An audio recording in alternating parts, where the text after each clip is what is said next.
señores representantes de los organismos del Sistema de Naciones Unidas, singularidades de nuestras sociedades contemporáneas.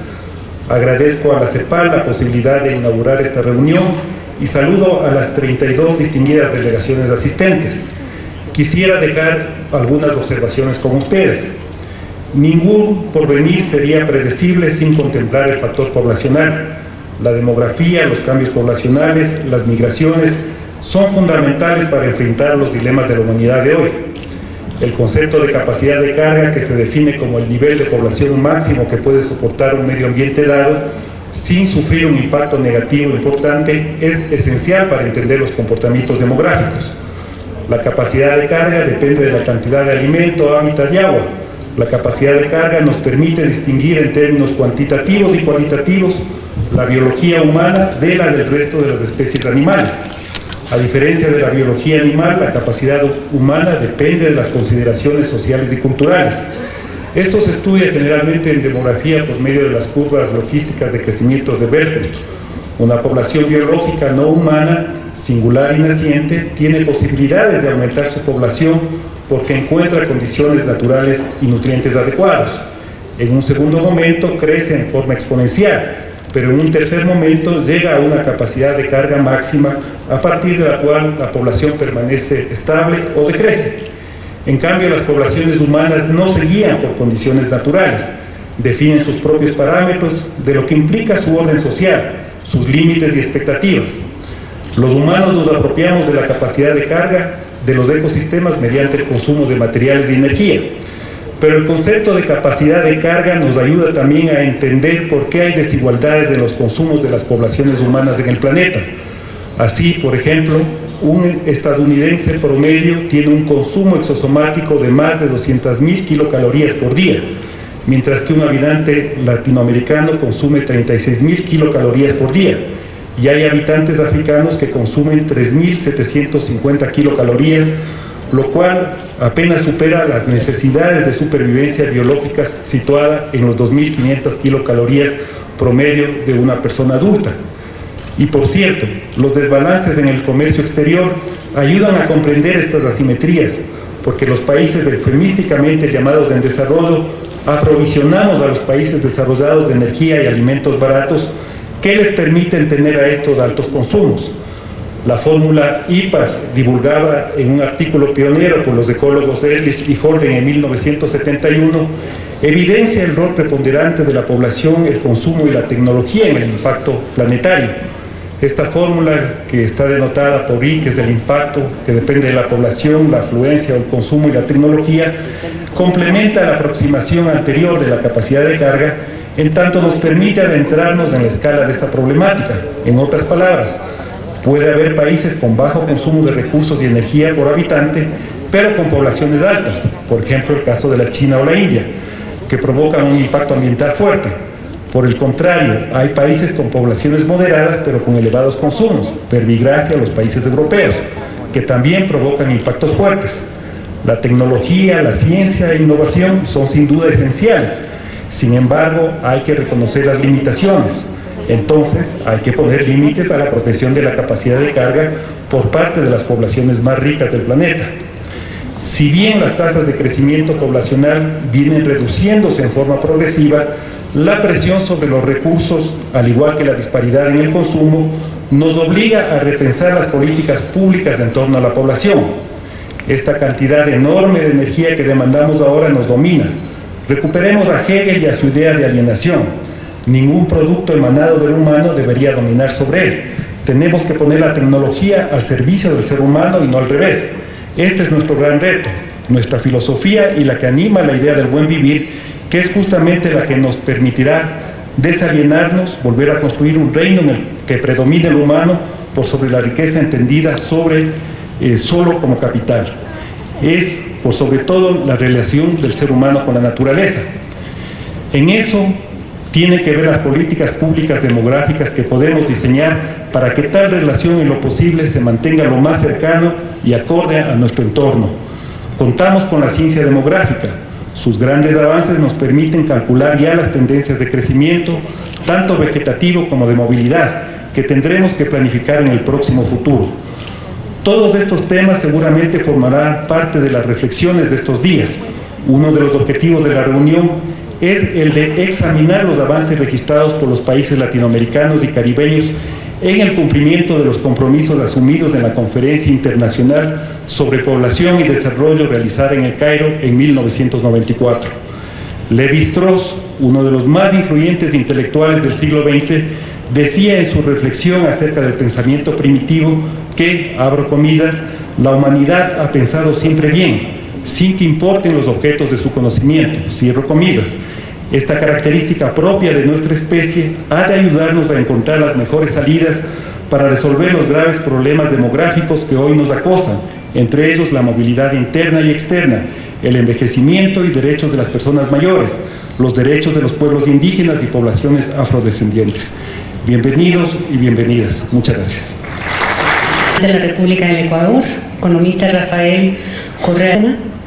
Señor Ministro de Relaciones Exteriores, Comercio e Integración de la República de Ecuador, señoras y señores ministros de Estado, señoras y señores ministros, delegados que nos acompañan de los diferentes países de la región, directores regionales, tanto de ONUCIDA y de ONUMujeres que nos acompañan, y colegas de las Naciones Unidas que están aquí, invitados especiales, invaluable prestado para la realización de esta importante reunión. Un agradecimiento especial al señor presidente Rafael Correa por el honor que nos concede acompañándonos hoy en esta ceremonia de apertura, testimonio una vez más de la relevancia y trascendencia que tanto su gobierno como su persona otorgan a los asuntos de población como componente central de las políticas de desarrollo. No podemos olvidar que el desarrollo tiene que ver con las personas.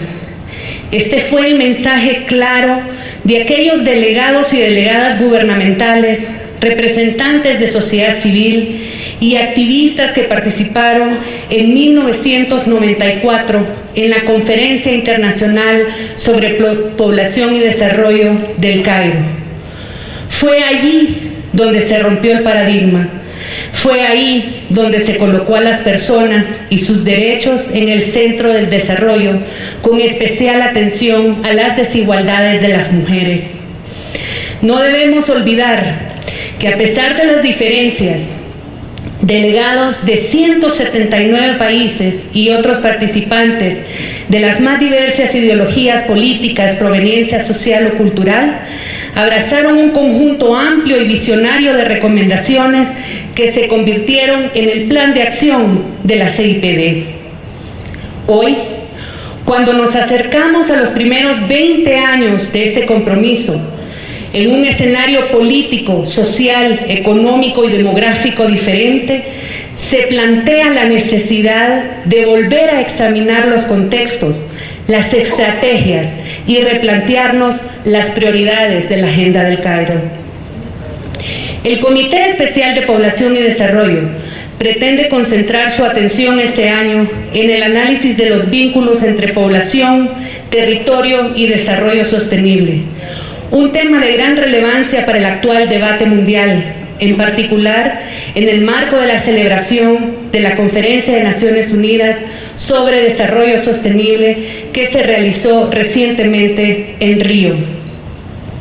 América Latina y el Caribe presentan desafíos importantes a la hora de analizar las interacciones entre las tres variables a la luz de la persistente brecha de equidad que caracteriza a la región.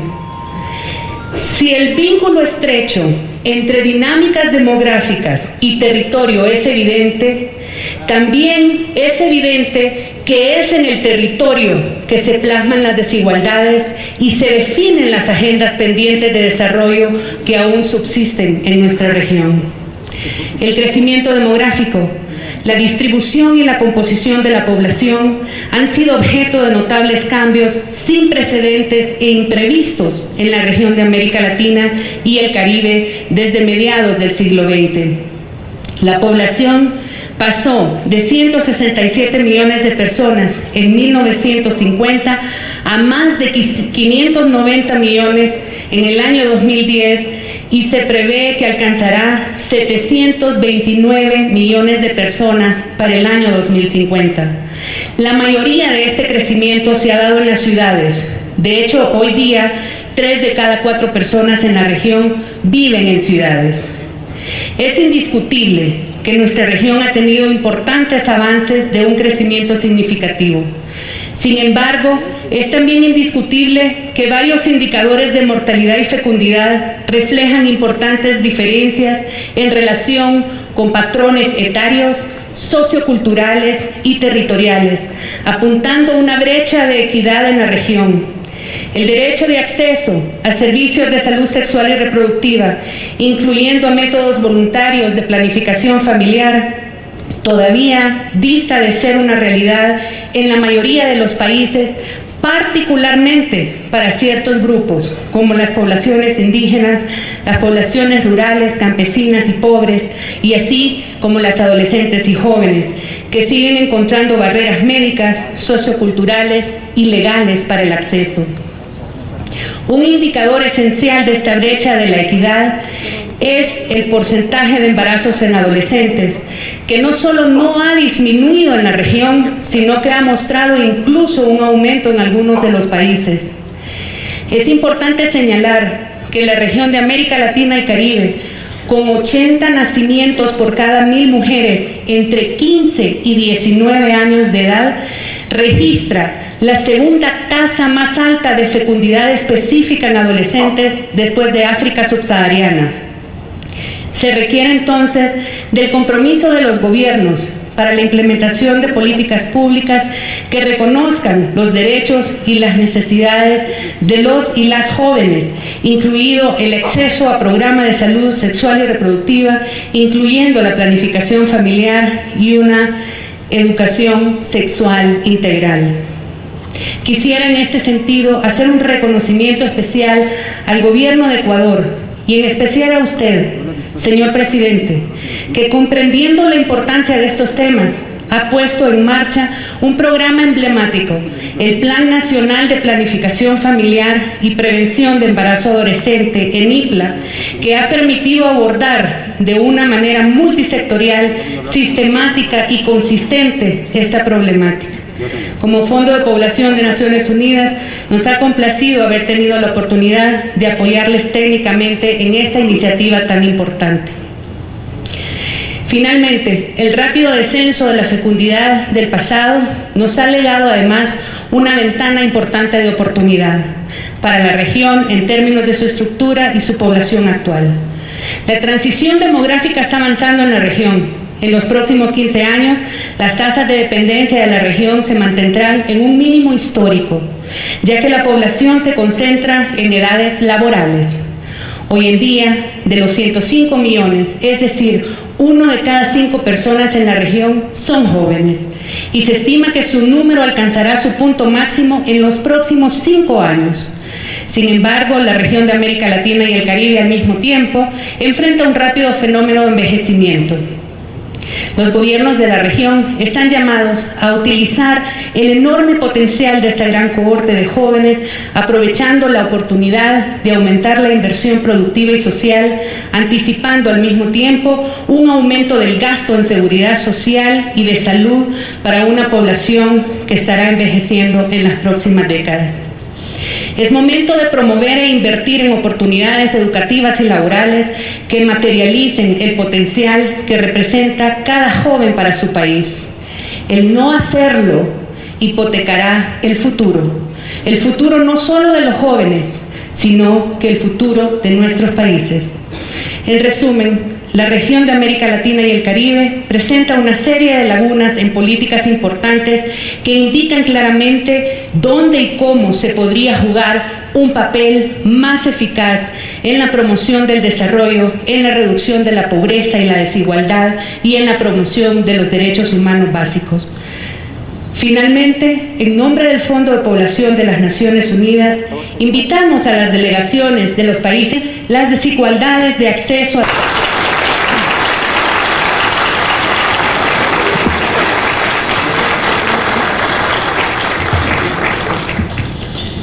Acto seguido.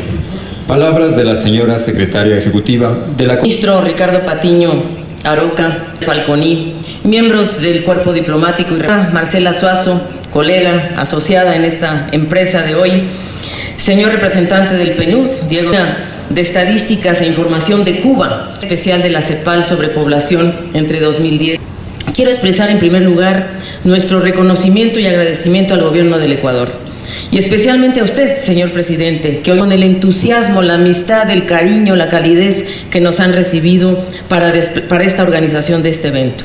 Quiero saludar también a Byron Villasís, director del INDEC, porque en paralelo, un día antes hicimos aquí también el Comité de Estadísticas de las Américas. Este comité es uno de los órganos intergubernamentales de la CEPAL que fue creado en 1996 para dar seguimiento a los temas de población y desarrollo después del Cairo. Y lo hacemos en conjunto siempre con el Fondo de Población de las Naciones Unidas, aquí de la igualdad, brechas por cerrar y caminos por abrir, que el territorio importa, el lugar es importante y mucho. Afirmamos que la desigualdad en su dimensión territorial muestra factores y mecanismos que hacen de la localización de las personas otra fuente de privaciones y segregaciones y de reproducción de desigualdades. Hoy hay un consenso en la región en que requerimos una agenda con la igualdad en el centro y la sostenibilidad ambiental en la mira, que la planificación está de vuelta y que para reducir las brechas es imprescindible avanzar en la integración física, en la descentralización, en el acceso y uso de las tecnologías, en la prevención y gestión de desastres naturales, en la seguridad ciudadana. Y por eso no es coincidencia, señor presidente, que este evento se haga en Ecuador, porque aquí se está revalorando la planificación.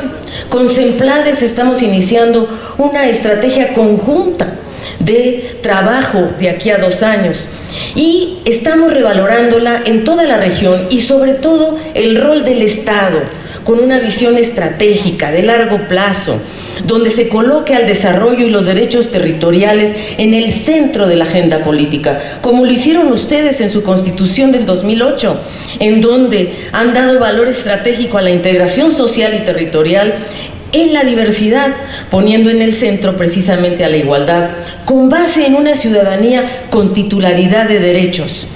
Sometemos por ello hoy un documento que presenta las tendencias y los principales desafíos que enfrenta la región en estos temas. El foco, por cierto, es la dimensión demográfica y su expresión territorial, pero también estamos repasando los vínculos, sobre todo físicos, geográficos, ecológicos, sociales, culturales e institucionales. El documento revela en forma contundente que tenemos una necesidad y una urgencia de prepararnos para un futuro cada vez más urbano. América Latina y el Caribe es la región más urbanizada del mundo en desarrollo. Más del 80% de la población vive en ciudades. Ya lo dijo Marcela, 1 de cada 3 latinoamericanos vive en una ciudad de más de 20,000 o más habitantes. Y aquellas ciudades de 1 millón o más han aumentado de 8 en 1950 a 56 en 2010. Concentran 1/3 de la población y las mayores proporciones de la actividad económica. La superficie ocupada por las ciudades se expande rápidamente, pero muy desordenadamente, y se crean periferias con menor acceso a servicios, pobres y vulnerables. La tendencia entonces es creciente a la segregación social en el interior de las ciudades y esto agudiza la desigualdad y la exclusión. El desafío entonces es lograr que la urbanización se convierta en una oportunidad para transitar hacia el desarrollo sostenible con igualdad. Ir de una urbanización informal, desordenada y precaria hacia un sistema de ciudades donde se priorice el bien público por encima del interés privado. Hay decisiones fuertes que tomar, por supuesto, priorizar el transporte público por encima del transporte privado, hacer que las casas habitación, en lugar de ser consumidoras netas, se conviertan en productoras de energía y de alimentos. En fin, se requiere planificación del desarrollo futuro y se requiere dar un salto tecnológico de grandes proporciones. Implica un cambio estructural para reducir los déficits acumulados y cambiar el rumbo. En segundo lugar, presentamos evidencias sobre la dinámica e intensidad migratoria interna. Tenemos que entender cómo se está moviendo la gente dentro de nuestros países, cómo se mueven las personas, qué los motiva. Por un lado, la migración rural-urbana, que fue masiva durante los 80s, ahora se ha reducido considerablemente, pero sigue en expansión, y esto ha generado una gran desigualdad entre el campo y la ciudad. Además, esta migración campo-ciudad es selectiva por edades. Son los jóvenes y las mujeres los que más migran. Y por lo tanto, la fuerza de trabajo en las zonas rurales se reduce, y esto hace que se neutralice el bono demográfico. La población rural está envejeciendo sin protección social, profundizando entonces estas brechas. Traemos una propuesta, señor presidente, y es que hay que visibilizar el territorio rural. El territorio rural que cubre la mayor parte de la superficie regional, pero que está olvidado o postergado a causa de la gravitación demográfica y política del espacio urbano. Hay contrastes en el ámbito rural. Hay un ámbito rural moderno, asociado a la exportación de materias primas, de alimentos, de hidrocarburos, de minería, pero por otro lado hay una población rural generalmente asociada a poblaciones indígenas, afrodescendientes, que tiene productividad baja y sin acceso a bienes y servicios. ¿Qué se requiere? Políticas públicas de desarrollo productivo que nos permita ir hacia la tercera revolución industrial. La sostenibilidad ambiental no se va a lograr con acciones dispersas, se va a lograr si nos comprometemos a la revolución industrial con igualdad, con una mejor distribución del ingreso y de las ganancias de productividad con políticas públicas, sobre todo fiscales y de inversión. La migración interna ocurrió sobre todo en los 60s y en los 70s con la colonización inducida. Ustedes recordarán que poblar es gobernar, decían muchos gobiernos, y entonces poblaban las fronteras con gente que venía de otros contextos geográficos. Se crearon unas contradicciones que aún hoy estamos francamente sufriendo. Entonces, esta colonización inducida, especialmente de las fronteras, se desactivó en los 90s cuando se retiraron los apoyos gubernamentales, y hoy uno de los grandes desafíos que tiene la planificación, que tiene mi amigo Vander Falconi, y nosotros queremos acompañarte, es que la descentralización o la planificación del territorio tiene que tomar en cuenta que estos territorios de baja densidad han adquirido enorme importancia en la agenda actual, porque estos territorios tienen atributos que antes no valorábamos. Hoy Ecuador, con la propuesta de Yasuní Tete, por ejemplo, nos está dando una senda, un sendero, un camino, en donde sabemos que estas áreas contienen reservas de recursos, biodiversidad y gente, personas, y eso es lo que necesitamos, lograr la sostenibilidad con base en los recursos, la integridad de los ecosistemas y el respeto a las poblaciones originarias. Por eso, y el desafío de la transición demográfica que presenta Marcela, en realidad es fundamental, porque ¿qué sucede? La proporción mayor de población en edad de trabajar respecto a la población dependiente nos está ofreciendo una ventanita, pero esa ventana se cierra en el 2025 y por tanto tenemos que activar políticas educativas y de formación de capacidades de los jóvenes para que ellos sean los que nos lleven a ese gran cambio de paradigma. Aquí se abre además una nueva dimensión de política que se llama la economía del cuidado, y que francamente 3 países de nuestra región, Uruguay, Costa Rica y Ecuador, han sido pioneros en el diseño de sistemas nacionales de cuidados que libere el tiempo de las mujeres, valore su trabajo no remunerado y les abra opciones laborales. Señor presidente, amigas y amigos, el legado de la Conferencia Internacional sobre Población es sin duda el cambio de paradigma. Instaló esa perspectiva de derechos destinada a permanecer. Y para reforzar ese legado es crucial abordar una agenda futura de población. Es importante considerar los retos que tenemos, y son muchos: envejecimiento, género, la situación de los migrantes internos y externos, la salud sexual y reproductiva. Hoy sabemos, como dijo bien Marcela, que los embarazos adolescentes, ¿por qué es una alerta temprana? Permítanme que yo haga una reflexión aquí. Es una gran alerta temprana los embarazos adolescentes, porque están ocurriendo en los hogares más pobres y entre las mujeres menos educadas. Las mujeres más educadas no quieren tener hijos. ¿Qué sucede entonces? Que la reproducción de nuestra sociedad se está dando en los hogares pobres. Eso es una alerta temprana que nosotros tenemos que visualizar. Entonces, necesitamos garantizar logros frente a esta persistente tendencia. Tenemos que cambiarla y tenemos que lograr vencer la discriminación, sobre todo de pueblos indígenas, de poblaciones afrodescendientes, que son a veces los más afectados. Entonces, claro, tenemos que prepararnos para una sociedad más envejecida, con sistemas de protección social modernos. Tenemos que avanzar en la integración de los factores de población en planes, políticas, programas. Y también tenemos que avanzar, y ustedes, y felicito a todos los gobiernos en este sentido, en completar la ronda de los censos de población. Ecuador fue uno de los primeros países que concluyó su ronda de censos, la concluyó en el 2010.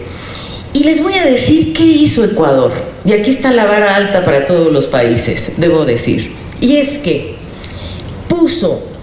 le dio total acceso a los resultados del censo de población. Eso es transparencia y acceso a la información. Hoy por hoy, cualquier ecuatoriano, cualquier ciudadano latinoamericano puede ingresar a las bases de datos del censo ecuatoriano y ver cómo está la población hoy por hoy. ¿Cuántos ecuatorianos hoy? Veía yo en el CD del INDEC que decía, somos 14 no sé qué millones de ecuatorianos. Mensajes claros, precisos, concretos, que le dan a la ciudadanía enorme capacidad para poder fiscalizar y exigir rendición de cuentas sin lugar a dudas. Entonces, creo que el compromiso nuestro, aquí estamos, señor presidente, señores ministros, porque creemos que la senda es clara, porque queremos que el Ecuador, con la presidencia de este comité, nos conduzca hacia adelante, donde se dé y podamos construir más y mejor Estado, porque la política está de vuelta, porque la política es el espacio privilegiado para que los gobiernos y la ciudadanía construyan los pactos, los vínculos que se requieren para trazar en democracia una agenda centrada en derechos. No hay modelos únicos, no hay modelos únicos. Cada país tiene que construir su ecuación Estado, mercado, sociedad, cada quien, pero de adentro, no de afuera. Y por eso esta es el paradigma que hoy tenemos que cambiar. Hoy el paradigma es igualar para crecer y crecer para igualar. No podemos crecer y luego igualar. No, primero igualamos y verán que vamos a crecer mucho mejor. Hoy estamos entonces entre este resurgimiento de la planificación y creo que ese es el espacio para coordinar las políticas con participación ciudadana. En estos 3 días de trabajo, las delegaciones, con el decidido apoyo de los organismos y de las organizaciones de la sociedad civil, bienvenidas y bienvenidos, tendrán la oportunidad de debatir en torno a todos estos temas y esperamos arribar a acuerdos en la agenda de población y desarrollo de los próximos años. Les deseo mucho éxito, muchas gracias por estar aquí y, señor presidente, gracias por honrarnos con su presencia y con su trabajo.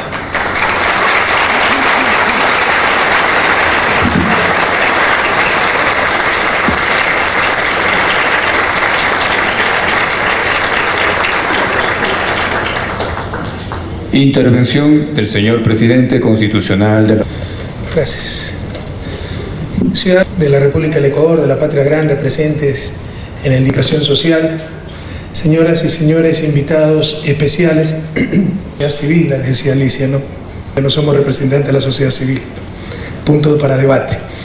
Señoras y señores representantes de las diferentes agencias de las Naciones Unidas, paso representante regional del Fondo de Naciones Unidas para la Población, golpea sobre todo a los más pobres. Muchas gracias por tu apoyo, pero te voy a presentar a algunos obispos de la jerarquía católica del Ecuador para que puedas hablar con ellos también, ¿verdad? Ustedes no saben cuánta oposición recibimos a cada paso que se da con los más disparatados argumentos. Hace poco pusimos restricciones a la importación de teléfonos celulares. Quiero decirles que Ecuador consume 1.3 teléfonos celulares por habitante, cuando los países desarrollados 0.8. Esto es un gran problema en balanza comercial, egreso de divisas en un país dolarizado, lo cual es gravísimo, un problema de salud, un problema ambiental, porque procesar esos desechos, porque se cambian a cada rato los teléfonos, es algo para lo que todavía no está preparado el Ecuador? Pues pusimos restricciones y un periodista nos acusó de atentar contra la libertad de importaciones. Entonces ya tenemos otra que es ante la Comisión de Derechos Humanos de la OEA, atentar contra la libertad de importación. Señora Alicia Bárcena, secretaria ejecutiva de la Comisión Económica para América Latina y el Caribe, muchas gracias por tus palabras. Muchas gracias por el agradecimiento al presidente. Esta es una de las cosas muy gratas de ser presidente, recibir las gracias por el trabajo ajeno, ¿verdad? Porque ustedes saben que yo no he hecho absolutamente nada para organizar este evento, lo ha hecho básicamente FANDER, la Secretaría Nacional de Planificación, y todo el mundo me agradeció a mí, que de hecho vengo de 2 días de cortas vacaciones porque me llevé a mi hijo menor de campamento. Entonces realmente no participé absolutamente nada, pero gracias. La contraparte es que me echan la culpa de todo lo que salió mal. Así la haga el último presidente de Junta Parroquial en la frontera del Ecuador, ¿no? Por ejemplo, tu bendito reglamento para abogados. Aquí está el presidente del Consejo de la Judicatura, organismo autónomo, Pablo Rodríguez.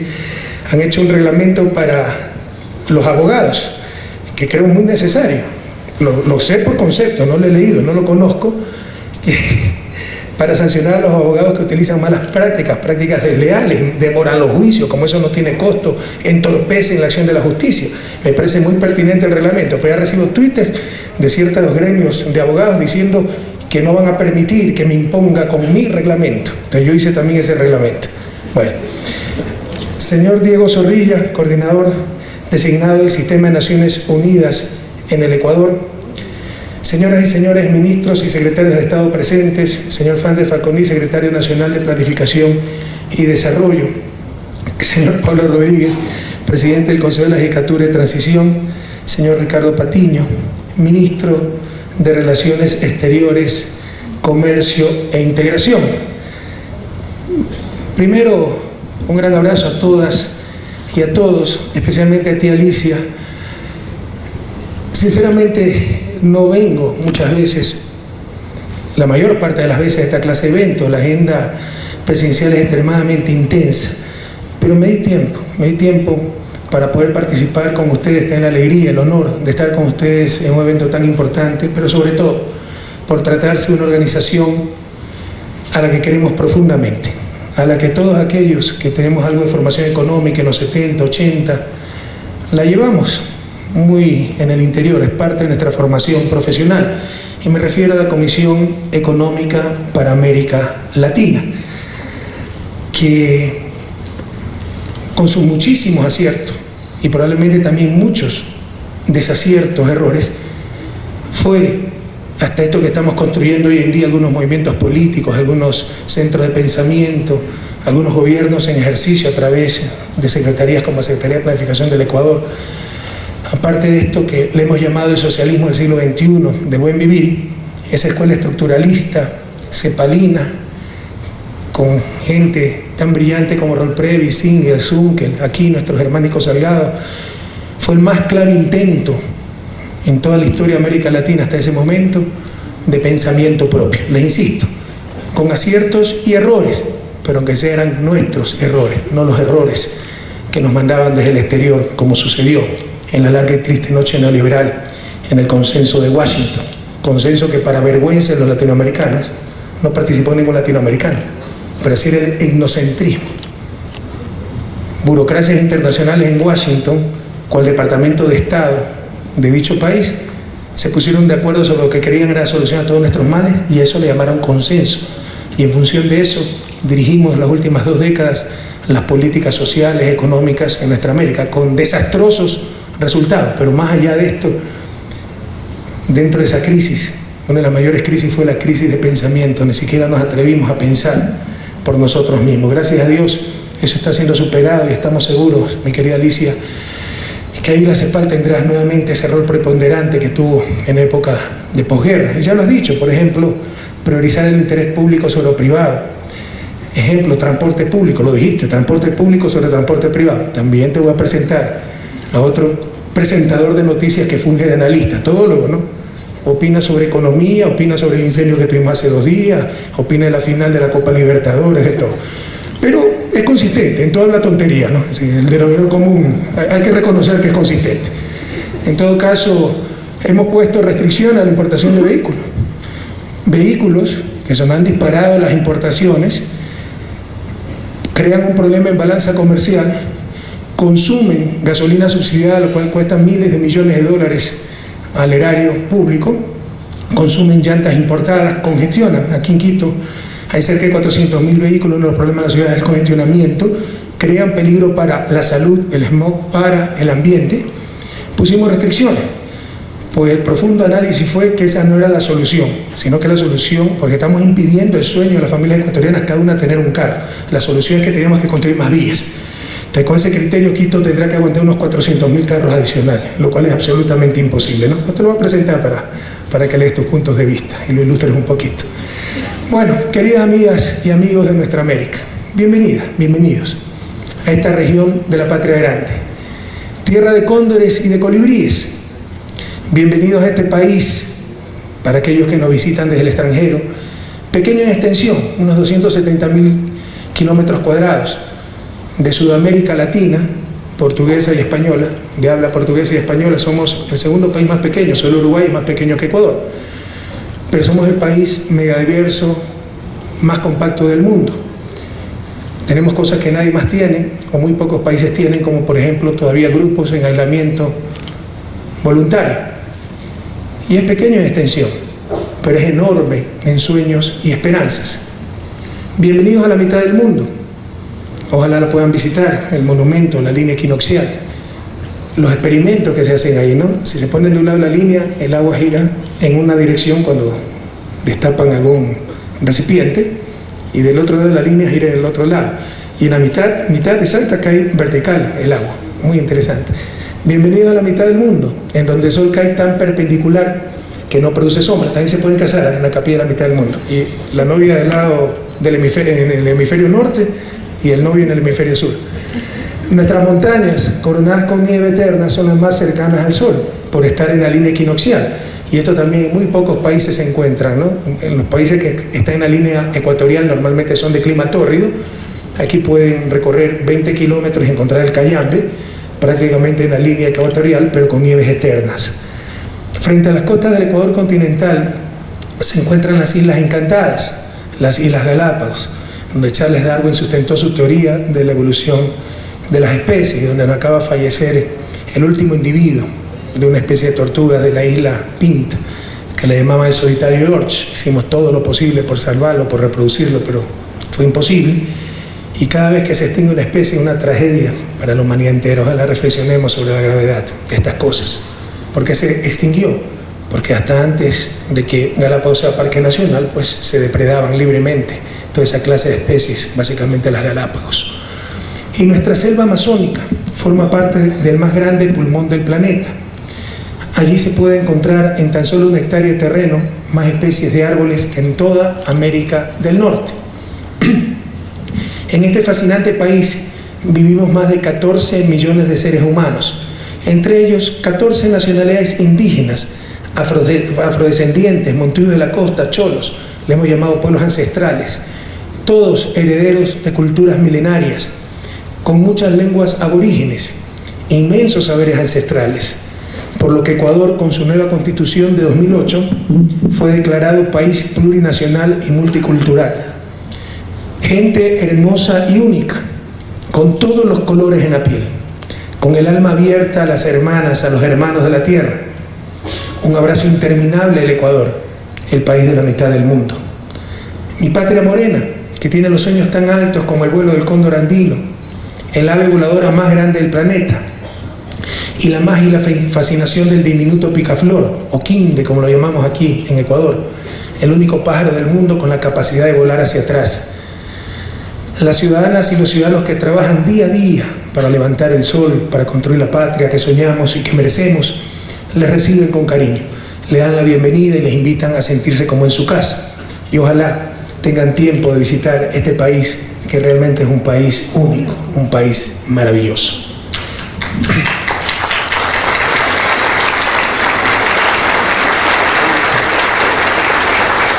Y con un gobierno bastante simpático. ¿Sí? Bueno, queridas amigas y queridos amigos, en septiembre de 1994, en la ciudad del Cairo, 179 gobiernos aprobaron un programa de acción en materia de población y desarrollo, Como lo señala el propio documento de la conferencia, el foco de atención dejó de ser la cantidad de personas y pasaron a considerarse las condiciones de vida de los seres humanos. Es evidente, detrás de los comportamientos demográficos están realidades económicas, sociales, culturales específicas. Son los grupos sociales y territorios más pobres los que registran problemas de sobremortalidad, elevada fecundidad y una alta propensión a migrar. Modificar estos patrones implica actuar sobre sus causas fundamentales: la pobreza, la exclusión, la inequidad. En Cairo, 94, los países asistentes se comprometieron a reducir la pobreza y a erradicar la extrema pobreza o indigencia, a mejorar las relaciones entre hombres y mujeres y la condición social y económica de estas últimas, a garantizar la salud y bienestar de niños, niñas, jóvenes y adultos mayores, a fomentar una distribución equilibrada de la población en el territorio, a garantizar el acceso de la población a los servicios que le permitan ejercer sus derechos reproductivos, a mejorar el acceso y calidad de la educación. Se comprometieron a construir un mundo menos inequitativo y desigual, con una población que tuviese acceso a los servicios socialmente necesarios. Después de 18 años, es claro que no todos los compromisos, y diríamos la mayoría de los compromisos, no se han cumplido. En mayor o menor grado, la desigualdad, la pobreza y la inequidad siguen vigentes. América Latina sigue siendo la región más inequitativa del planeta y sigue teniendo pobreza extrema, pese a ser tal vez la región más rica en recursos naturales de todo el planeta. Y es tarea fundamental de nuestros gobiernos impulsar y fortalecer las políticas públicas tendientes a eliminar las barreras que impiden que la población acceda igualitariamente a servicios de calidad y al bienestar. Y este es un imperativo moral, a diferencia del hambre en otras épocas de la humanidad, que era fruto de limitación de recursos, escasa productividad, factores externos como sequías, etc. Ahora, esa hambre, esa pobreza, es fruto de sistemas perversos. La humanidad tiene los recursos para eliminar mañana mismo la pobreza extrema. Ecuador tiene los recursos para aquello. El ingreso per cápita por año en Ecuador será unos $4.000. La familia tipo 5 miembros, $20.000 anuales. Eso nos da unos $1.800 por familia. La canasta básica, cuyo consumo nos permite salir de la pobreza, ni siquiera pobreza extrema, la canasta básica para salir de la pobreza no llega a $600.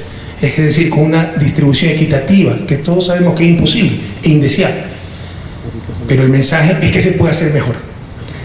Con una distribución equitativa del ingreso que actualmente tiene el país, cada familia ecuatoriana tendría 3 veces más de lo que se requiere para superar el umbral de pobreza. Y esto es verdad a nivel planetario. Por ello insisto, el imperativo moral de nuestro tiempo es erradicar la pobreza, que ya no es fruto de ausencia de recursos, sino de sistemas perversos. También estamos en deuda en materia ambiental.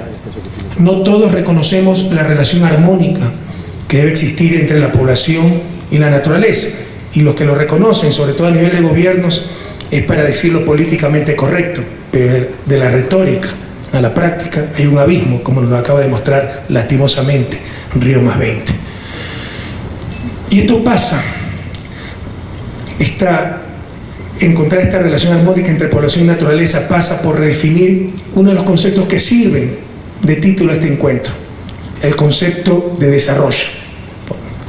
No pretendo darles respuestas definitivas en estas breves palabras inaugurales sobre algo tan complejo como el concepto de desarrollo, pero es claro que una definición de desarrollo basada en el atentado antropológico de la economía ortodoxa, aquel de que las necesidades son ilimitadas frente a recursos limitados, lo que nos llevaba a su vez a la necesidad de crecimiento económico permanente, esa concepción de desarrollo es sencillamente insostenible.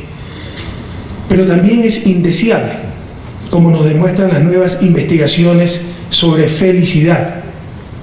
donde quedan en muy buenos puestos los países latinoamericanos y no hay una relación continua entre mayor ingreso por habitante y mayor grado de felicidad. Pero aquí otra alerta: en sociedades tan desiguales como las nuestras y con significativos niveles de pobreza absoluta, sentirnos felices puede ser lo más cercano a la inconsciencia. Y aunque algunos puedan considerar esto como una virtud, yo prefiero recordar a ese filósofo moralista inglés, John Stuart Mill, cuando decía: prefiero ser un Sócrates triste a un idiota contento. En consecuencia, sigo sosteniendo que en las circunstancias actuales de nuestra América, con sus grandes desigualdades y niveles de pobreza absoluta, y no obstante todas las elaboraciones sobre alternativas al concepto ortodoxo de desarrollo, alternativas tales como el buen vivir, todavía el parámetro fundamental de desarrollo, dada nuestra realidad, sigue siendo la disminución de la miseria, la disminución de la pobreza absoluta. Uno de los grandes enigmas en la historia del desarrollo y para la economía del desarrollo es por qué nuestra América no se desarrolló y la América del Norte sí lo hizo. Podemos cuestionar el concepto de desarrollo, pero es claro que no existe la miseria que existe en nuestra región. Si un economista hubiera venido con Cristóbal Colón a descubrir América, descubrir entre comillas, estaba descubierta hace rato, pero otra visión etnocéntrica, ¿no? Eurocéntrica en este caso, la descubrieron los europeos, te hablamos del descubrimiento de América. Y bueno, yo soy malo para los chistes, pero me acordé un chiste. A ver, gracias a Dios no había economistas en esa época, ¿no? Había más paz en el mundo. Pero dicen que Cristóbal Colón él mismo fue el primer economista. Ya los que me han escuchado otras veces este chiste se lo saben, ¿no? Pero, ¿por qué Cristóbal Colón fue el primer economista? Porque cuando salió no sabía dónde iba. Cuando llegó no sabía dónde estaba. Y todo fue pagado por el gobierno. Pero bueno, si un economista hubiera venido con Colón y era especializado en desarrollo, hubiera dicho: América Latina se va a desarrollar mucho más rápido que América del Norte. ¿Por qué? Aquí había civilización. Había las mayas, aztecas, incas, ciencia y tecnología, calendario azteca, tantas otras cosas, las pirámides mayas. Había capital social, una estructura social y muchísimos recursos naturales. América del Norte tiene también recursos naturales, no tantos como América del Sur, pero lo tiene. Pero tenía tribus nómadas, no había civilización, no había ciencia y tecnología. Cualquiera hubiera dicho en ese entonces: América Latina se va a desarrollar al menos más rápidamente que América del Norte. Y sucedió todo lo contrario. De hecho, todavía no estamos desarrollados. Las respuestas son muy complejas, como complejo es el problema del desarrollo. Pero sin duda, una de las respuestas, no la única, tal vez sí la principal, fue la igualdad de oportunidades y la clase de élites que tuvo América del Norte. Esto lo dice Alexis de Tocqueville en su libro Democracia en América, escrito allá por el año 1835. Cuando visita América, Estados Unidos de América, dice: lo que más me sorprendió es la igualdad de oportunidades. Por supuesto, pues Tocqueville venía de la Francia con una gran herencia monárquica donde las diferencias eran abismales, pero no estaba equivocado.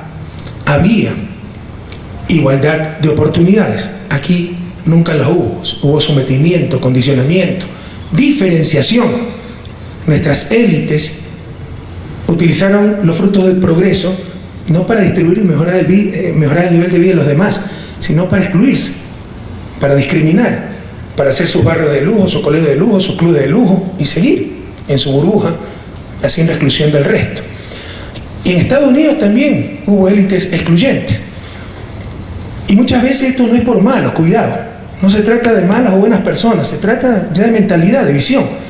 Por ejemplo, Thomas Jefferson, uno de los padres de la independencia de Estados Unidos, el principal autor, porque hubo varios, pero fue el principal de uno de los documentos más bellos de la historia de la humanidad, la Declaración de Independencia de Estados Unidos, que en su párrafo segundo, si la memoria no me falla, y tengo teleprompter para algunas referencias, pero no es que tengo todo escrito por si acaso, habla algo como esto, ¿no? Que reconocemos estas verdades por ser evidentes en sí mismo, en sí mismas, que todo hombre nació igual libre, con derecho a la felicidad. Eso lo escribía Thomas Jefferson. Pero Thomas Jefferson era dueño de 200 esclavos aproximadamente. ¿Es que Thomas Jefferson era un hipócrita, cínico, era inhumano? No concebía que los esclavos fueran seres humanos y tengan su mismo derecho. Eso vemos a diario en las élites del Ecuador, en las élites de Latinoamérica. Nos hablan de conceptos sublimes, pero solo para ellos. Libertad, pero solo para ellos. Libertad de expresión solo para los dueños del periódico, no para el resto de ciudadanos. Oportunidad para el buen vivir, solo para ellos. Educación, solo para ellos. Salud, solo para ellos. El resto que se la arregle como pueda. Le insisto, Estados Unidos también tuvo esas élites, pero en mucha menor proporción. Esa es la gran diferencia. La gran mayoría, la inmensa mayoría de la población tuvo razonablemente igualdad de oportunidades. No así en nuestra América. Y el problema sigue en gran medida hasta el día de hoy. Por eso sostenemos que el desarrollo, más que un problema técnico, es un problema político. Esto lo dije en Río +20, Alicia. ¿Por qué no se va a resolver el problema de cuidado ambiental? Porque los que están depredando el medio ambiente no somos los pobres, son los ricos. Porque los que producimos medio ambiente son los pobres. Y los otros pueden consumir gratuitamente. Entonces, mientras no cambia la relación de fuerza a nivel mundial, ¿por qué nos van a compensar? ¿Por qué se van a preocupar de un bien que están consumiendo gratuitamente los más pobres? Imagínense si la relación fuera a la inversa, como lo dije en Río, y la selva amazónica estuviera en Europa o Estados Unidos y fueran ellos el pulmón del planeta y nosotros los contaminadores. ¿Quién puede dudar que hace rato nos hubieran hasta invadido? Por supuesto, en nombre de la civilización, de los derechos humanos, del ambiente, etc. Entonces, al final del día, es un problema político, de relación de poderes. Igualmente, el desarrollo. Y el problema ambiental es parte del problema del desarrollo. El desarrollo es básicamente un problema político. Se requiere un cambio en las relaciones de poder en nuestras sociedades para tener verdaderamente esa igualdad de oportunidades a las que me he referido. Y se hizo exactamente lo contrario. Por ejemplo, con el neoliberalismo. ¿Cómo destrozó el neoliberalismo lo poco que se había avanzado en cuanto a igualdad de oportunidades? Con la deserción del Estado de sus deberes fundamentales, al convertir en mercancía derechos tan básicos como educación, salud, lo cual era un suicidio, más aún en sociedades tan desiguales como las nuestras. Algo se podría entender si hubiera sociedades igualitarias con altos niveles de ingreso y cada quien se pague su educación, se podría entender. Bueno, que la educación sea una mercancía más, el que la paga, la obtiene, pero en sociedades tan desiguales como las nuestras, con pobreza generalizada, privatizar educación, privatizar salud, era un suicidio social anticipado. Y eso fue lo que se promulgó, lo que se impuso y lo que agenciosamente por parte de nuestras élites se aceptó en nuestra América durante las últimas décadas. Y por esto, queridas amigas, amigos, este proyecto político al cual hemos llamado Revolución Ciudadana. Ciudadana porque fue fruto de la indignación de nuestros ciudadanos ante tantas traiciones, ante tantos desgobiernos, indignados mucho antes que los indignados del primer mundo, aunque básicamente por las mismas razones, rechazando un sistema que no priorizaba al ser humano, sino a los poderes fácticos, al gran capital, etc. Por eso este proyecto político, que busca transformar nuestros estados burgueses en poder de unos cuantos grupos fácticos y representando tan solo una minoría de la población, y puedo dar ejemplos infinitos de esto. Es impresionante. Ustedes escucharán a ciertos analistas, este gobierno demagógico de Correa, que con subsidios, así es que se mantiene el poder y con tan alta popularidad. Revisen, el 90% de los subsidios no lo hemos creado nosotros, lo hemos recibido del gobierno anterior y lo hemos optimizado. Pero lo que no dicen es que los mayores subsidios de la historia no se le ha dado a los pobres, sino a los ricos. El salvataje, ese es un neologismo, así llamamos al salvamento bancario del 99, como lo está haciendo España en estos momentos, le costó $6.000 millones al pueblo ecuatoriano para salvar a banqueros corruptos. Nunca los pobres han recibido ni remotamente un subsidio como ese. En el año, ¿cuándo fue la securitización? ¿83, 84? 83, 82, 83. Un gobierno, casualmente también demócrata cristiano, agenciosamente, ¿sabe lo que hizo? Nuestros empresarios se habían endeudado en dólares en el exterior, adquirió esas deudas en el exterior. O sea, nosotros los ecuatorianos teníamos que pagar en dólares, ellos tenían que pagarles en sucres al Estado, con tipo de cambio congelado, y con tasas de interés y largo plazo extremadamente generosos. Eso significó más de 1.000 millones de transferencias, no a los pobres, a los ricos. Bueno, nos podríamos quedar todos los 3 días hablando de los ejemplos del Estado burgués, pero tenemos que transformar este Estado burgués en función de esos grupos fácticos, en función del gran capital, en estados verdaderamente populares, representando a las grandes mayorías. Eso es lo que busca la Revolución Ciudadana, entendiendo el desarrollo como un proceso político, al menos en su inicio, en su origen, cambiar la relación de fuerzas en función de las grandes mayorías. Pero no es lo único, y nadie lo ha dicho. Por supuesto que también debemos ser altamente técnicos. El voluntarismo incompetente ha hecho tanto daño a nuestra América como la mala fe. Por ello, en los años que lleva la Revolución Ciudadana, hemos tomado nota de los desafíos y establecido principios de acción gubernamental frente a los compromisos de Cairo 94. Por eso la bienvenida y la felicitación a esta clase de eventos: pensar población, desarrollo territorial, desarrollo en general, etc. Y con respecto a esos compromisos adquiridos en Cairo 94, se ha avanzado en muchos aspectos. Por ejemplo, en materia de fortalecimiento de la información demográfica, que en uno de dichos compromisos, el Ecuador transformó radicalmente la lógica de producción estadística oficial.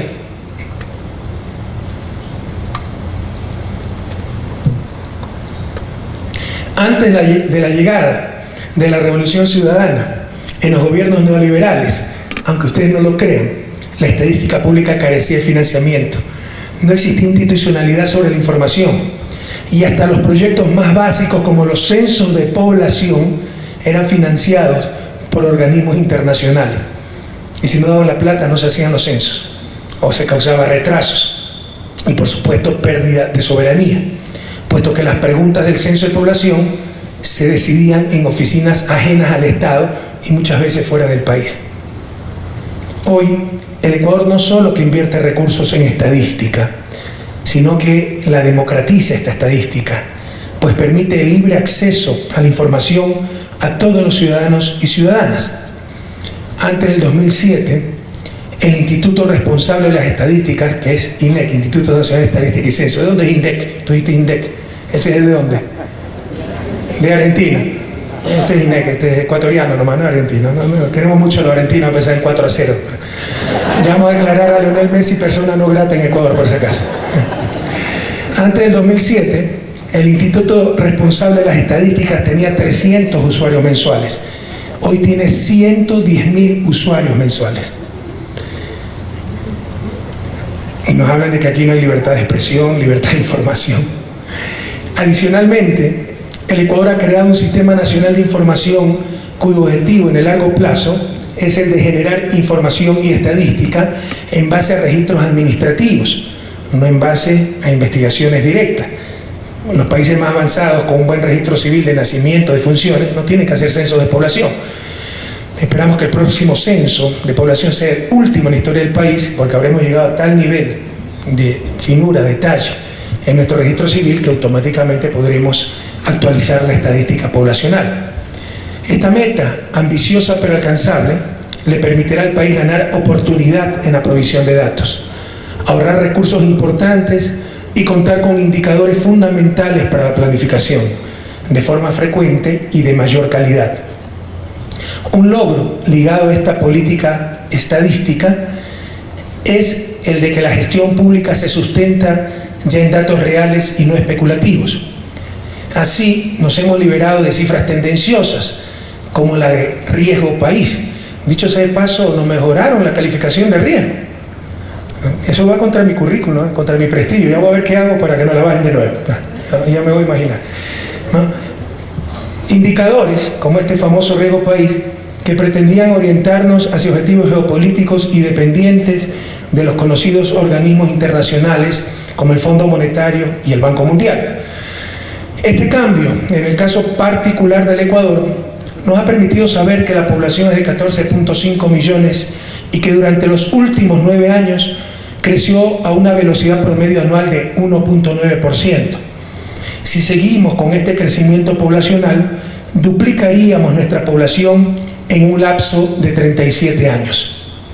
Sin embargo, la población aumenta a una tasa de crecimiento cada vez menor. Es creciente, es positiva, pero con tasas decrecientes, como efecto del sostenido descenso de la fecundidad. La población de Ecuador es joven. El 62% de los habitantes del territorio se encuentra entre los 15 y 64 años de edad. El canciller de la República es un outsider, ¿no? Normalmente estamos entre 15 y 64 años. Lo que evidencia la enorme necesidad de invertir en educación, salud y creación de oportunidades de empleo. Al igual que otros países de la región, el Ecuador experimenta una reducción en sus tasas de fecundidad, especialmente en la edad más fértil de las mujeres. Existe asimismo el enorme reto de enfrentar, y ahí tenemos un problema, la fecundidad adolescente, que de acuerdo al último censo se ha mantenido en el mismo nivel durante los últimos 10 años y es bastante alta para la región. Otro desafío para el Ecuador es aprovechar apropiadamente la oportunidad que representa el bono demográfico. Alicia habló de esto. Esto es, el periodo de tiempo finito en el que la población en edad de trabajar tiene una dinámica demográfica mayor. Debemos generar oportunidades en base a este bono demográfico y, entre otras cosas, buscar empleo de calidad, no temporal y adecuadamente remunerado. Las decisiones que gracias a estos avances estadísticos tomemos hoy respecto a las condiciones que generemos para la población económicamente activa influirán en las oportunidades económicas en los próximos 40 años. Y qué bueno escuchar nuevamente hablar de planificación, algo tan denostado, tan satanizado en la larga y triste noche neoliberal, y tan paradójico, porque los que más planificaban eran los países desarrollados y las grandes corporaciones transnacionales. Pero nosotros nos decían, no hay que planificar, todo lo resuelve el Estado, el mercado.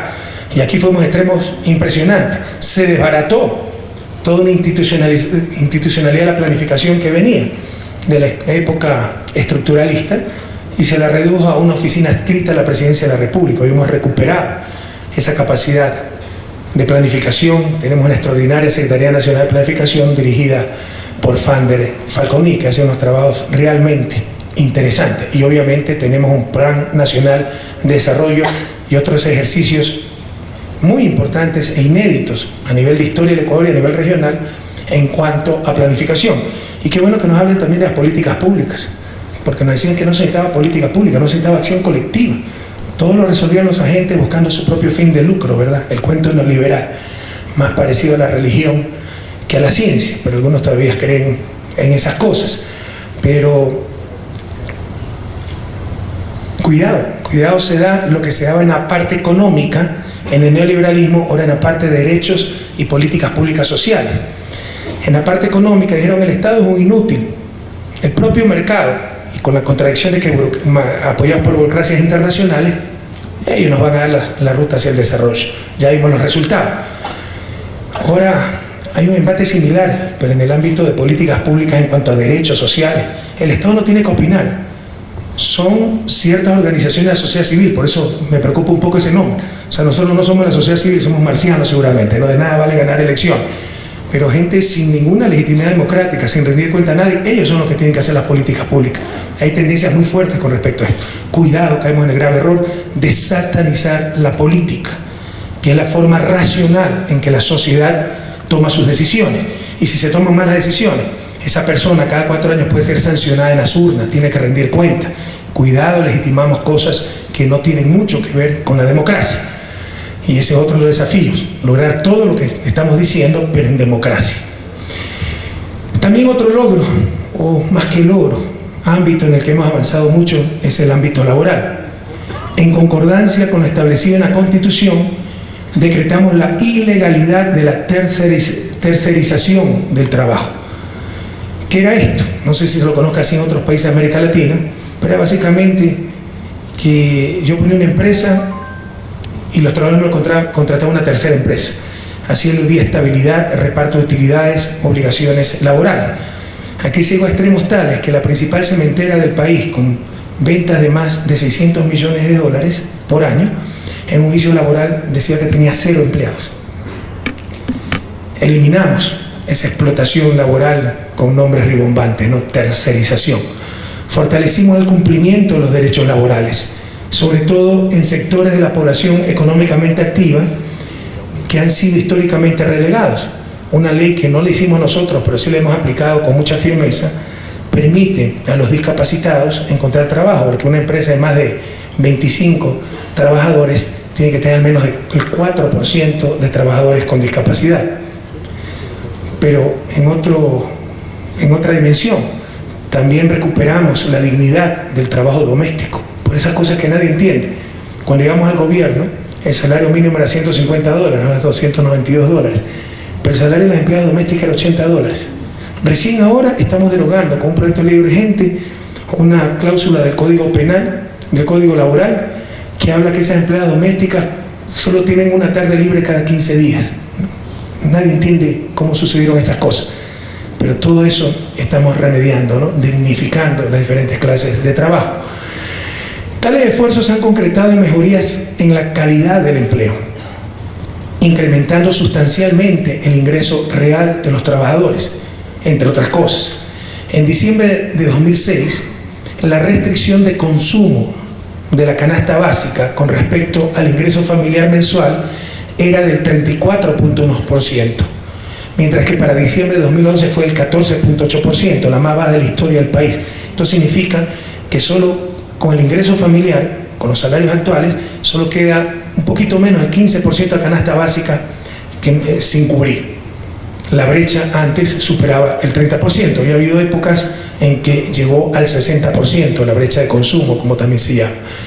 La seguridad social, antes los empleadores creían que era obligación. La seguridad social, recuerden que es un derecho irrenunciable, porque es un bien público. Un anciano sin seguridad social, y a esto también se refirió Alicia, no es un problema solo para ese anciano, es un problema para la sociedad en su conjunto. Es como un niño que no recibió educación, es un problema no solo para el niño, para la sociedad en su conjunto. Por eso es un derecho irrenunciable.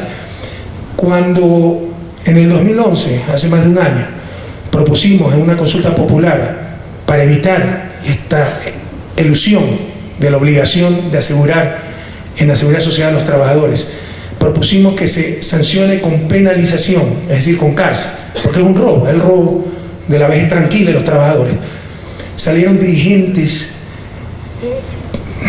¿cómo lo llamo? Productivos, yo me creo productivo, pero ellos se llaman dirigentes productivos, las cámaras de producción, digamos, a decir que con eso se iba a acabar la libertad también, ¿no?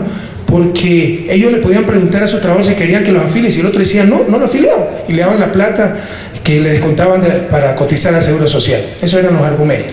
Recuerden que la seguridad social es un derecho irrenunciable, al menos en Ecuador, pero creo que en la mayor parte de nuestra América.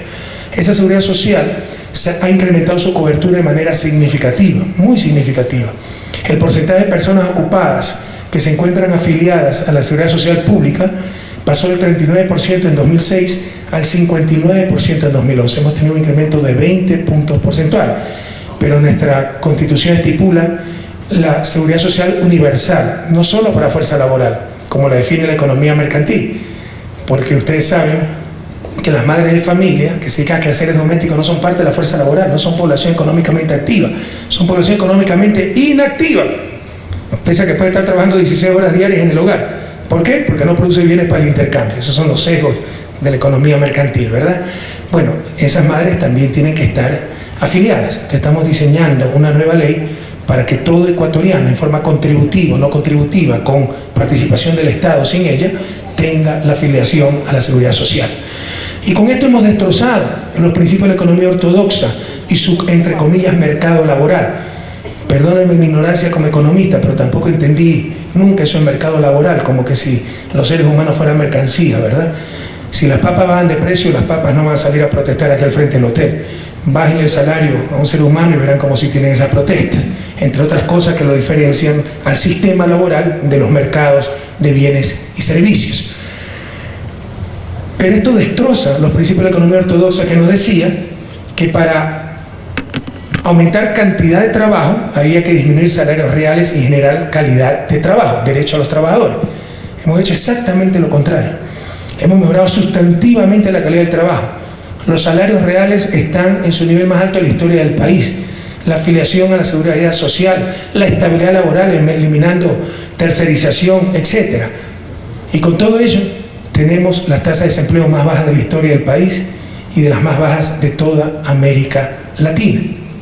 Creo que el país y nuestros empresarios están entendiendo que con calidad de trabajo, que no es solo un imperativo moral, y nuestras sociedades no solo necesitan producir camisas, necesitan producir bien moral, y basar la rentabilidad de la empresa en la explotación laboral es inmoral.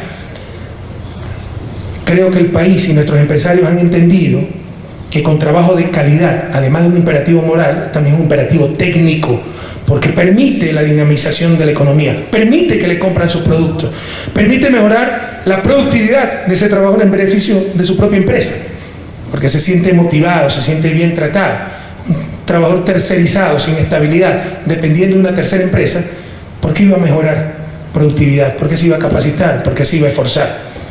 De hecho, esas son las razones por las que el eufemismo de la flexibilización laboral, forma elegante de llamar a la explotación laboral, fue la reforma del Consenso de Washington que peores resultados dio. No los quiero casar con ejemplos, pero hay muchísimos, ¿verdad? Insisto, trabajadores desmotivados, ¿cómo se les va a exigir productividad? ¿Cómo van a estar motivados si ni siquiera están contratados en la empresa para la cual trabajan?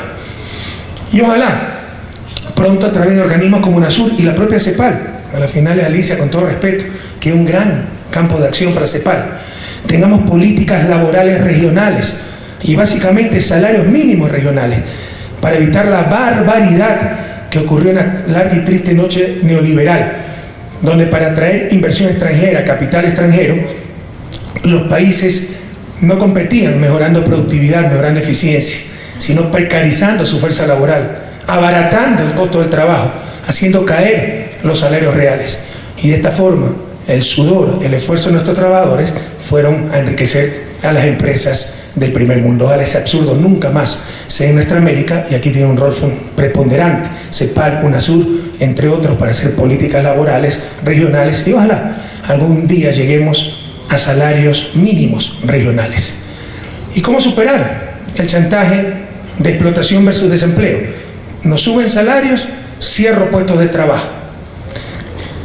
Porque es cierto, se puede recuperar el empleo, pero más allá de cierto nivel, sí puede crear ya problemas en cuanto a rentabilidad de la empresa, y nos amenazan con el cierre de esas empresas.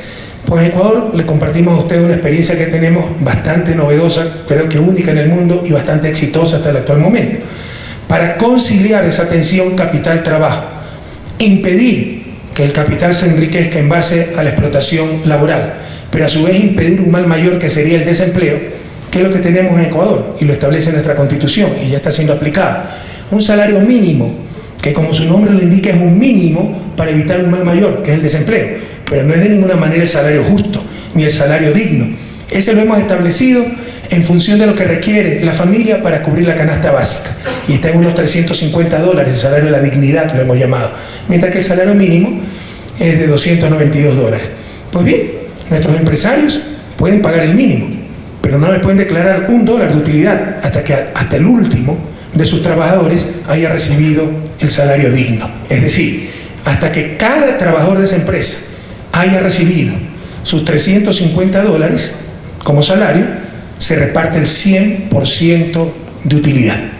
Esto nos dijeron que era el fin del mundo, y este sería el segundo año que lo aplicamos, y es un completo éxito y ha empujado hacia arriba los salarios promedios en nuestra economía. Y les insisto, hemos logrado conciliar la tensión capital-trabajo, no basar la rentabilidad de la empresa en explotación laboral, pero también evitar el mal mayor que sería no tener puestos de trabajo. Perfecto, ustedes pueden pagar el mínimo, pero nadie me puede declarar utilidades hasta que el último de sus trabajadores haya recibido el salario de la dignidad.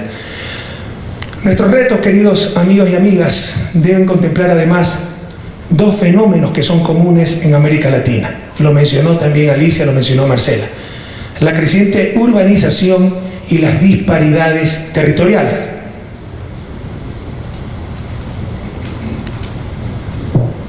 En los últimos 50 años, Ecuador ha incrementado su porcentaje de población urbana del 35% al 62%, por debajo del promedio de América Latina, pero eso nos crea graves problemas. Además que el gran cambio se dio en el boom petrolero de los años 70, bajo una mala visión de las políticas de modernización y las políticas de sustitución de importaciones, industrialización sustitutiva de importaciones. que necesitaba mercados concentrados, es decir, población urbana, pero eso se analogó también a desarrollo. Desarrollo era ser urbano, ser rural era ser atrasado, la sociedad tradicional. Y se concentraron todos los recursos en las ciudades y se dio un proceso de estructuración social sin precedentes hasta ese momento, largamente obviado en la literatura económica. Es necesario profundizar en su estudio, pero millones de personas de la noche a la mañana pasaron de ser campesinos a ciudadanos que vivían en urbes, y esto creó nuevos problemas en la sociedad. Las ciudades no estaban preparadas para recibir tal cantidad de población, aunque todavía se escucha, ¿no? Tal ciudad, 2 millones de habitantes, como que si fuera un logro, pese a que la mitad vive en condiciones precarias. Y creó graves problemas sociales, insisto, como el de la inseguridad, porque si eres pobre en el campo te puedes comer la hierba, si eres pobre en la ciudad no te puedes comer el asfalto y sales a saltar. Pero bueno, esto se concentró, esta desestructuración sobre todo se concentró del 70 al 82, pero continúa el proceso de urbanización de la sociedad ecuatoriana. Y este punto merece nuestra atención. Y tenemos, como ya lo he mencionado y van a tratar en estos 3 días, que tratar estos problemas, que algunos dicen que son inevitables. Yo no lo creo tanto. Con adecuadas políticas públicas territoriales, al menos se puede disminuir grandemente ese proceso de urbanización de nuestra América. Y también hay que estar atentos en correr el riesgo de caer en el juego de los promedios y no visibilizar realidades intranacionales, territoriales. Por ejemplo, en el caso de Ecuador existen 221 cantones con realidades disímiles en términos demográficos. Tenemos cantones que están en altas zonas, en zonas altamente vulnerables, sobre todo en términos ecológicos. Me refiero, por ejemplo, al Coca, en Amazonía, cuya población se duplicará en menos de 15 años. Pero también tenemos cantones con tasas negativas de crecimiento por la gran migración que ha existido. Expulsan población. Entonces, cuidado, aquí no se trata de políticas nacionales, tienen que ser políticas muy específicas para cada territorio. Pero insisto, yo tengo fe que con adecuadas políticas territoriales, si no detener, aunque sea minimizar ese proceso de urbanización que vive Ecuador, América y el mundo entero, este es un fenómeno planetario. Y ante estas asimetrías de crecimiento demográfico, nuestro gran reto es corresponsabilizar al ciudadano para que no migre sin planificación a lugares frágiles o muy alejados y dispersos. De igual forma, tenemos que coordinar entre gobiernos seccionales y locales estrategias para proveer adecuadamente servicios básicos en el marco de un ordenamiento y planificación territorial. Estamos hablando de una auténtica revolución en el ordenamiento territorial. Se ha estado haciendo exactamente lo contrario.